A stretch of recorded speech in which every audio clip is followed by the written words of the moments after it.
नमस्कार, मैं आलोक और आप देख रहे हैं जीसीपी न्यूज़। तो आज हमारे साथ हैं संतोष कुमार, जो कि पूर्व औरंगाबाद ज़िले से मेंबर ऑफ पार्लियामेंट के प्रत्याशी रह चुके हैं।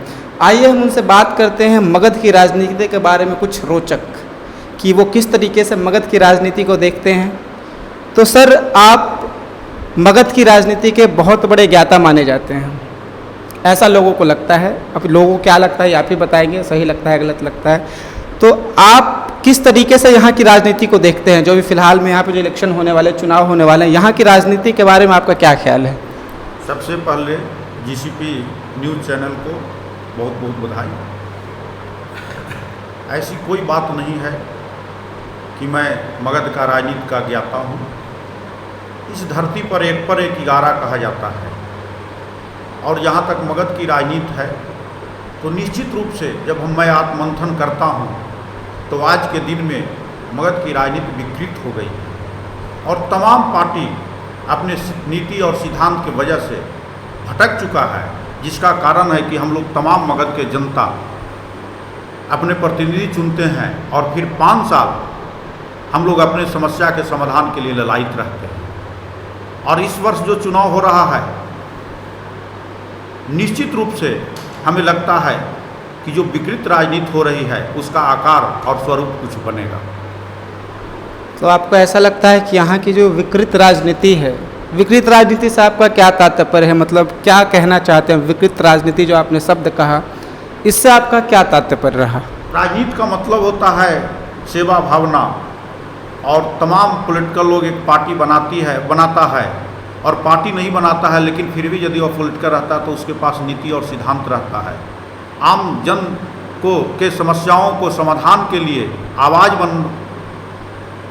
बनते हैं, लेकिन तमाम मुद्दों से लोग भटक गए हैं। और आज के दिन में जितना बड़ा जो माफिया है, उतना बड़ा ही पॉलिटिकल पार्टी उसको नेता मानता है। इसी को मैं विकृत कहता हूँ। मतलब आप ये कहना चाह रहे हैं कि बाहुबली होना नेता की एक पहचान बन गई है, क्या आप ये कहना चाह रहे हैं? ऐसी बात नहीं। बाहुबली का अर्थ लोग अलग अलग ढंग से सोचते हैं। बाहुबली का अर्थ राजनीति में होता है जन समर्थन से, लेकिन न कुछ लोग आज के दिन में उन्हें जो 10 राइफल हो गया, पैसा हो गया, आलीशान बंगला हो गया, उसको दमंग कहते हैं। परिभाषा ही गलत है। दमंग अच्छा शब्द है राजनीति में। दमंग का मतलब है कि जिसके पास जितना जनाधार है उतना वो दमंग नेता है। तो एक सवाल आपसे और, बिंदी यादव के बाद आपने लगातार कई जिला पार्षद अध्यक्ष बना दिए, तो कैसे सर, आपने ये कैसे किया? इसमें मेरा कोई योगदान नहीं है। पहले भी बहुत चैनल के लोगों ने यह हमसे सवाल किया, और उसमें मेरा कहना है कि जिला परिषद अध्यक्ष बनाने में मेरी कोई भूमिका नहीं रहती थी। मैं एक नीति और सिद्धांत के तहत एक रास्ता खींचता था, और उस रास्ता पर चलने वालों की संख्या स्वतः ज़्यादा हो जाता था। तो जिधर हम लोगों ने जिला परिषद अध्यक्ष का जो उम्मीदवार घोषित करते थे उसका जन समर्थन हो जाता था। कितने बार तो हमारे खालिक रजा साहब हैं, अभी डुमरिया से जिला परिषद रह चुके हैं। इंदल पासवान जी हैं, वर्तमान में इमामगंज 29 से जिला परिषद के सदस्य हैं। आज जो देश में, बिहार में ही नहीं पूरे देश में जो प्रतिनिधियों का खरीद फरोख्त हो रहा है, उसका इमामगंज, जिस विधानसभा से मैं आता हूँ, इमामगंज विधानसभा से, एक उदाहरण रहा है कि कभी भी वह वोट बेचने का काम नहीं किया है, और जो नीति सिद्धांत के तहत जो उम्मीदवार देते थे, बिना लेन देन का, बिना खरीद फरोख्त का, उसको तमाम समर्थन करते थे। इसलिए हमारा इसमें कोई योगदान नहीं रहा है। तमाम योगदान रहा है उन जिला परिषद सदस्यों का जो नीति और सिद्धांत पर चलने वाले रहते थे, और वह नीति और सिद्धांत पर चल करके जिन्हें लगता था कि संतोष कुमार ने जो प्रतिनिधि दिया है, जो अध्यक्ष का उम्मीदवार दिया है, वह अच्छा दिया है, और उन प्रतिनिधियों के, जिला परिषद सदस्य के नेक विचार के कारण वह जिला परिषद अध्यक्ष बनने का काम होता था। इतनी अच्छी राजनीति जानने के बाद भी, राजनीति का आपके पास इतना विशेष ज्ञान है, फिर भी आप किसी पार्टी से टिकट लेके इलेक्शन में क्यों नहीं आए? देखिए, राजनीति का मतलब सिर्फ चुनाव लड़ना नहीं है। राजनीति का मतलब होता है गरीबों की आवाज़ बनना, आम जनता की समस्याओं की आवाज़ बनना, और जागरूकता उत्पन्न करना। हम लोग जो राजनीति सीखे हैं उसमें जेपी और लोहिया के संसद के साथ रहने वाले जो उपेंद्र नाथ वर्मा, रामचंद्र प्रसाद सिंह, सलाउद्दीन खां, फेकू पासवान जैसे लोग रहा करते थे, उनके साथ हम लोग राजनीति करने के लिए सीखे हैं। और जेपी लोहिया जी के अनुयायी लोगों ने इतना जागरूकता उत्पन्न कर दिया कि आज चुनाव लड़ने वाले की कमी नहीं है। आज मैं देखता हूं कि जो देश में, राज्य में, क्षेत्र में, इलाका में भ्रष्टाचार, अफसरशाहिता, जो अफसरवादिता का जो बोलबाला हो रहा है, इसके प्रति लोगों को जागरूक करने में निरस होते जा रहे हैं, लोग लगाव नहीं रख रहे हैं। तो मैं निर्णय लिया हूं कि जो विधानसभा, आगामी विधानसभा जो हो रहा है, इस चुनाव से मैं चुनाव लड़ने से अलग रहूं और लोगों को जागरूक करूं, और जो भ्रष्टाचार फैला हुआ है चुनाव के बाद, जो राजनीति का मुख्य रूप से दीमक है भ्रष्टाचार और अफसरशाही, उसको मैं आंदोलन करके समाप्त करने का पहल करूंगा। मतलब क्या आप बिना किसी पद पे बने हुए लोगों की सेवा करना चाहते हैं? पद, हाँ, पद जैसे कि अगर, हाँ, पद और भावना दोनों में बहुत फर्क होता है। पद कोई माने नहीं रखता है।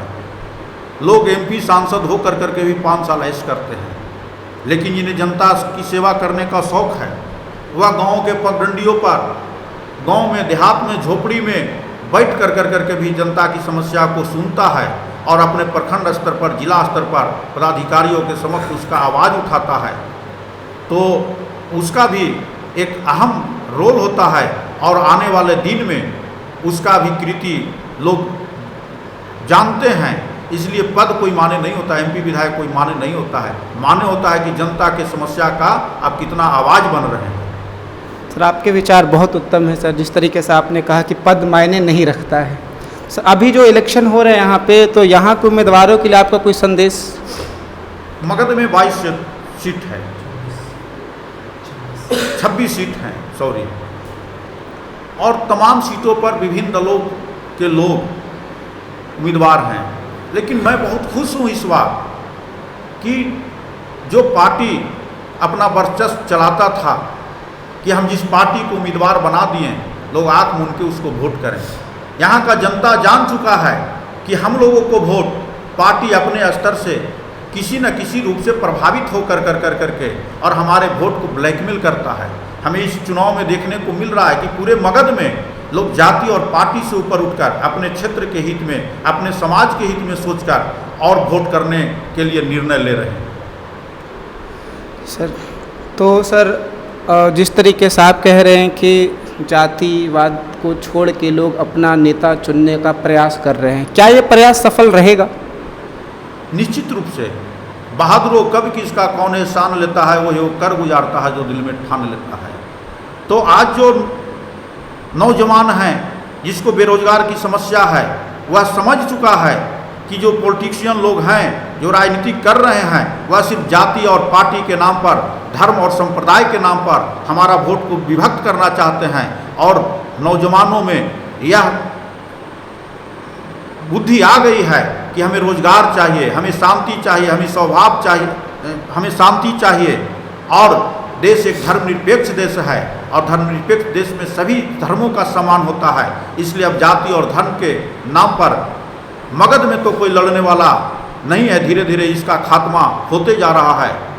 और मतलब आप लोग जागरूक हो रहे हैं, आप ये कहना? निश्चित रूप से लोग जागरूक हो रहे हैं, मतलब जातिवाद को छोड़ के विकास के लिए वोट करेंगे, जरूर करेंगे।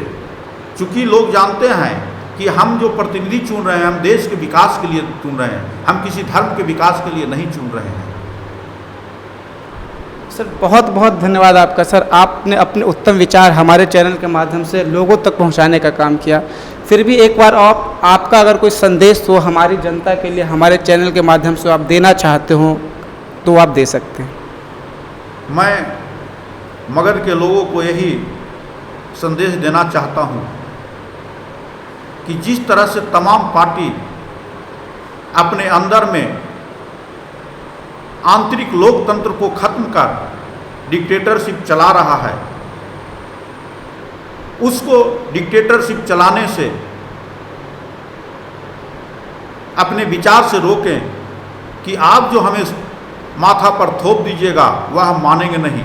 बल्कि तमाम पार्टी यह सीखे कि अपने पार्टी के कार्यकर्ताओं को सम्मान दें और आंतरिक लोकतंत्र के माध्यम से नीचे से लेकर प्रखंड अध्यक्ष से लेकर जिला अध्यक्ष के माध्यम से जो पार्टी हैं उनकी भावना को कदर करें, वह जो पैनल बना करके दें उसी से अपना पार्टी का अधिकृत उम्मीदवार बनाएं और यही जागरूकता लाना चाहते हैं और लोगों को यही संदेश देना चाहते हैं कि ऊपर से जो आपको प्रत्याशी सौंपा जा रहा है, एक बार आज न कल कभी न कभी आपको जहर पीना पड़ेगा। एक बार जहर पी करके तमाम राजनीतिक पार्टियों को यह एहसास कराएं कि आपको चलने वाला नहीं है।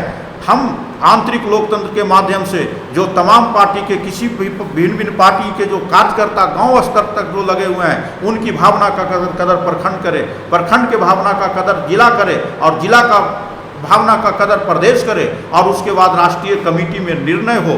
तब यहाँ के लोग को मैं मानूँ, यहाँ के लोगों को मैं कहना चाहूँगा कि इस तरह का अपने आप में क्षमता को बढ़ाइए और निश्चित रूप से इसको बढ़ाने के लिए एक बार पार्टी से आपको नाखुश होना पड़ेगा। आप पर पार्टी कार्रवाई करेगी, लेकिन फिर भी आप अपने जो कार्यकर्ता हैं इसको प्रभावी बनाने के लिए एक बार आपको जहर पीना पड़ेगा और पार्टी के निर्णय के विरोध में भी एक बार यदि आप निश्चित रूप से काम कीजिएगा तो आने वाला दिन आपको कोई भी पार्टी किसी भी अपने कार्यकर्ता को इग्नोर करने का हिम्मत नहीं होगा। धन्यवाद सर, आपने अपने अच्छी अच्छी बातों से हमारे जनता को जागरूक करने का काम किया। हम आपसे फिर मिलेंगे सर अपने इसी चैनल पे, तब तक के लिए धन्यवाद आपका बहुत बहुत। और आप भी देखते रहिए GCP न्यूज़।